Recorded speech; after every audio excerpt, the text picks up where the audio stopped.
Bonjour à vous tous et bienvenue à cette série dévotionnelle que nous sommes en train de démarrer aujourd'hui. Cette série n'est pas comme toutes les autres séries parce que les autres, nous avons des sessions, je dirais des 10 minutes, pardon, pas 10 minutes, mais 50 minutes, 30 minutes, mais celle que nous avons aujourd'hui, que nous avons commencé, ce sera seulement 10 minutes. Et la raison parce que je voudrais que nous pouvons utiliser ces sessions pour raison de dévotion. C'est-à-dire, on apprend tous les jours quelque chose qui nous aide. Donc ça, c'est très important. Et aussi des petits morceaux de pensée qui vont contribuer à notre croissance spirituelle. Alors ça, c'est le but même de cette série. Et les titres de ces enseignements, c'est sanctification. Donc, les bénéfices des sanctifications. Et nous ne voulons pas vraiment que tout soit une sorte de bénéfice. Oui, c'est vrai, il y a des choses que nous faisons simplement dans l'obéissance et d'une façon sacrificielle envers notre Père, notre Dieu. Mais ce que nous allons faire maintenant, nous allons certainement poursuivre Dieu d'une façon sacrificielle, mais en même temps, nous allons aussi voir les bénéfices.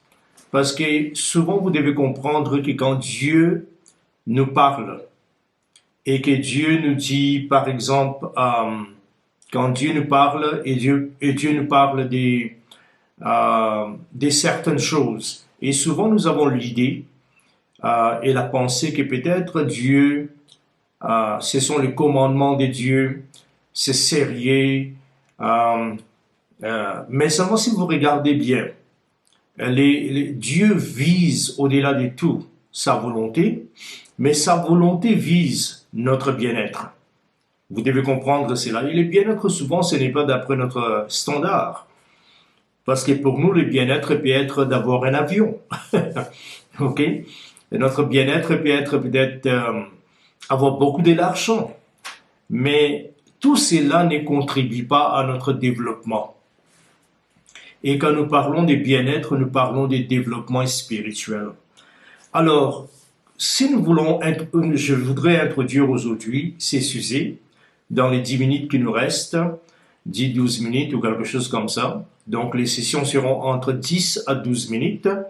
Alors, comme ça, chaque soir, vous pouvez s'asseoir et avec les enfants, la famille, écouter et aussi en même temps avoir une sorte de discussion pour expliquer mieux les enfants ce que c'est. Alors, maintenant, les mots sanctifié et les mots saint ou sainteté, sanctification, consécration, mise à part, tous ces mots viennent du même famille. Et on peut dire que les mots, je voudrais commencer avec les mots grecs, agiazo, H-A-G-I-A-Z-O, agiazo, simplement signifie de rendre saint, mais plus pratique de séparer quelque chose pour un but particulier. Et quand vous séparez quelque chose pour un but particulier, par exemple, prenons un exemple vraiment des choses simples, des choses qu'on fait presque tous les temps, tous les jours. On peut mettre un petit monnaie, un peu de l'argent de côté. Si vous avez vu peut-être un joli chemise ou robe ou quelque chose comme ça, vous mettez un peu de l'argent de côté.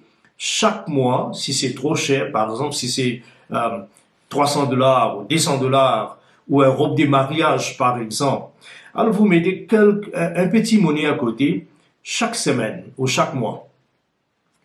Et un beau jour, donc cette monnaie que vous êtes en train de mettre de côté, vous êtes en train de consacrer pour un seul but. Le but, c'est cette robe de mariage. OK? On appelle ça consacrer. Donc, voyez les mots saint est un mot qui est très élargi, qui comprend consécration, qui comprend aussi mise à part et qui comprend aussi des rendre saints ou sanctifiés. Et vous verrez Jésus qui nous enseigne dans Matthieu chapitre 6, et quand il nous enseigne la prière, il nous dit, quand vous priez, dites que ton nom soit sanctifié. Dans ces cas-là, ces mots simplement signifient que le nom de Dieu soit respecté, pris ou mentionné avec respect. Cela est très important. Sanctifier signifie dans ces cas de ne pas mélanger avec ce qui est commun, ce qui est journalière.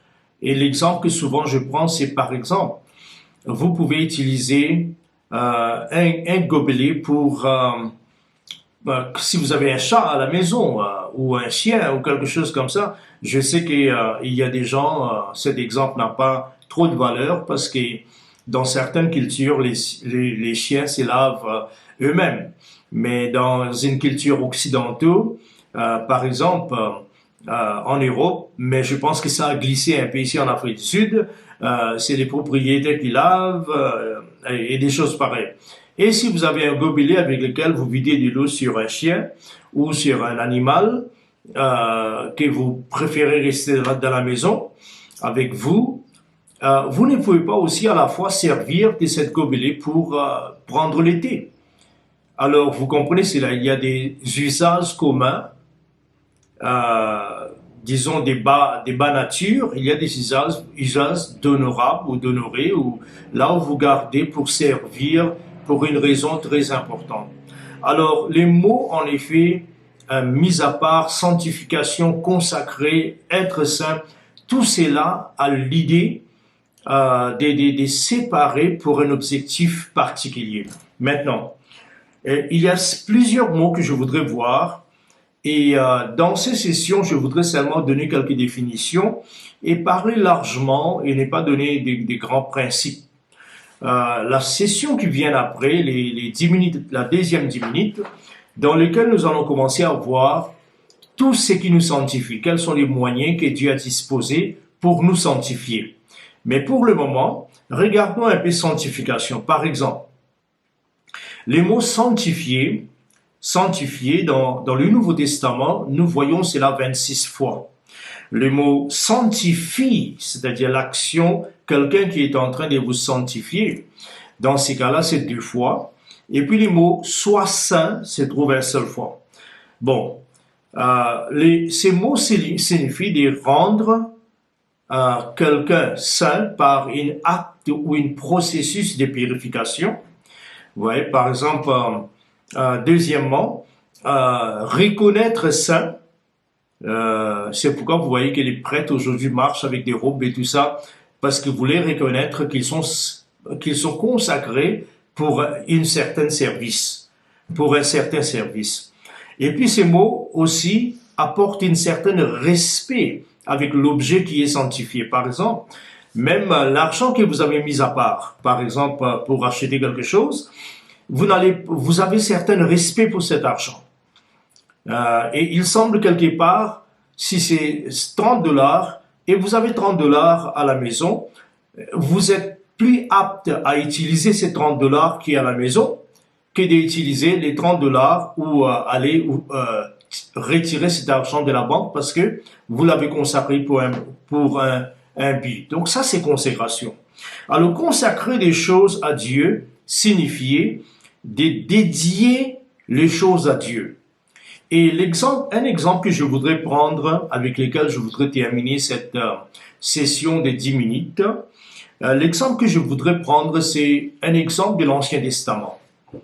Et dans cet exemple, nous allons voir un peu un sacrificateur. Alors, vous savez très bien comment les sacrificateurs sont arrivés. Premièrement, les sacrificateurs, c'est-à-dire la famille d'Aaron, sont de la tribu des Lévites. Donc, tous les Lévites étaient consacrés, tous les Lévites étaient consacrés à Dieu pour un travail. La raison qu'il était consacré, parce que tous les premiers-nés dans toutes les familles d'Israël devraient être consacrés à Dieu. Alors, qu'est-ce que Dieu a fait? Parce que c'était pour mieux les développer, les entraîner. Qu'est-ce qu'il a fait? Il a laissé toutes les familles et leurs premiers-nés et il a choisi un seul tribu. Et cette tribu, c'était les tribus des Lévites. Les autres familles devraient aller racheter leurs enfants, payer certains montants pour acheter leurs enfants qui sont premiers-nés, parce que tout premier-né appartenait à l'Éternel. Et maintenant, Dieu, qu'est-ce qu'il a fait? Il a laissé tous les premiers-nés, que les parents les achètent, mais les premiers-nés qui est les Lévites, ces gens-là appartiennent à Dieu. Et dans cette tribu, il y a une famille sacerdotale qu'on appelle la famille d'Aaron et tous les descendants d'Aaron. Ces gens-là étaient consacrés pour servir devant Dieu. Maintenant, voilà ce que je vais dire avant de terminer. Quand un homme, pour que l'un des descendants d'Aaron pouvait être pouvait être un sacrificateur, la première chose qu'on devait faire, c'est les sanctifier. Donc, comment est-ce qu'on les fait? On les fait moralement. On sacrifie un bouc, un agneau pour lui. Et on asperge le sang sur lui. On les touche un peu à l'aube, un peu au visage, dans les mains, tout ça. Tout cela était les processus de sanctification. Voilà comment est-ce que Dieu nous sanctifie pour être consacrés pour une œuvre particulière et pour lequel il nous a créés. Alors, qu'est-ce qui se passe? Il les sanctifie d'abord. Après avoir sanctifié, il les habille avec les vêtements des sacrificateurs. Je pense que l'heure viendra, nous allons parler de ça, mais c'est quelque chose de très très important. C'est pourquoi la Bible nous dit, pour nous les croyants aujourd'hui, il y a les vêtements de la justice. Et les vêtements de la justice nous permettent d'entrer et fonctionner devant Dieu. Alors la première chose que Dieu fait, il sanctifie, après il habille l'homme, et quand il est habillé, il est activé. Alors quand il tient devant Dieu, et il offre un sacrifice pour les péchés de quelqu'un, cette personne, le ciel, le pardonne. Alors vous voyez, quand vous êtes sanctifié, mis à part par les processus de sanctification, vous êtes habillé, vous êtes sanctifié par l'habillement que Dieu a ordonné, ok? Vous êtes automatiquement activé. Et quand vous êtes activé, vous êtes connecté directement avec les ciels. Vous comprenez cela? Vous êtes connecté. C'est pourquoi dès que l'homme offre les sacrifices, Dieu pardonne. Dieu pardonne. Pourtant, cet sacrifice qu'on offre, les sangs des animaux ne peut pas purifier quelqu'un. Alors comment est-ce que les péchés des milliers de gens, au travers des années, des 1500 années, qui ont vécu sous la loi de Moïse, comment est-ce que leur péché a été pardonné? Parce que les sacrificateurs, d'abord, étaient sanctifiés, habillés par des vêtements ordonnés de Dieu, sanctifiés par ces vêtements aussi, et activés. Quand il était activé, il était connecté. Donc, les sacrifices, l'animal qu'on a porté selon les ordonnances de Dieu, cet animal, cette fois-ci, pouvait représenter cet agneau, l'agneau de Dieu. Et il pouvait emprunter du sacrifice que Jésus allait faire un jour, une fois pour tout. Et c'est par ces faits, quand il a emprunté, que les péchés des gens étaient pardonnés. Alors voilà, aujourd'hui je vais terminer ici. Et nous allons continuer la deuxième session bientôt. Que Dieu vous bénisse dans ce moment de dévotion. Et j'espère que cela enrichit votre vie et vous donne plus de la foi et plus de compréhension pour approcher Dieu. Voilà, que Dieu vous bénisse.